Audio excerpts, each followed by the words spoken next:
আসসালামু আলাইকুম দর্শক, সুজির ভাপা পিঠা তৈরি করতে চান স্টিলের গ্লাস দিয়ে? তাহলে খুব সহজে তৈরি করে নিন। প্রথমে 250 গ্রাম সুজি নিয়ে নিতে হবে, আর এখানে দিয়ে দিতে হবে সামান্য পরিমাণ লেবু।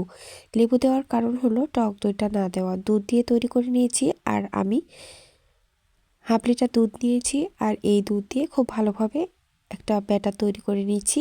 আর ব্যাটারটা একটু পাতলা হতে হবে, বেশি পাতলা হওয়া যাবে না। আর এ পর্যায়ে নারকেলের পুর তৈরি করার জন্য প্রথমে ঘি দিয়ে নারকেলটাকে ভেজে নিয়ে তারপরে গুড় দিয়ে ঢাকনা দিয়ে ঢেকে একটা পুর তৈরি করে নিচ্ছি। তারপরে আমি বেকিং সোডা দিয়ে দিচ্ছি সুজির মধ্যে এবং খুব ভালোভাবে গুলিয়ে নিয়ে স্টিলের গ্লাসে দিয়ে দিচ্ছি এবং নারকেলের পুরগুলোকে লম্বাটে করে ভেতরে দিয়ে দিচ্ছি। দিয়ে আমি কিছুক্ষণ ভাপিয়ে নিচ্ছি, তাহলেই তৈরি হয়ে গেল সুজির ভাপা পিঠা। আর এভাবে খুব সহজে ভাপা পিঠাটা তৈরি করে নিতে পারেন স্টিলের গ্লাসে, আর খুব সহজে, খুবই তাড়াতাড়ি। আল্লাহ হাফেজ।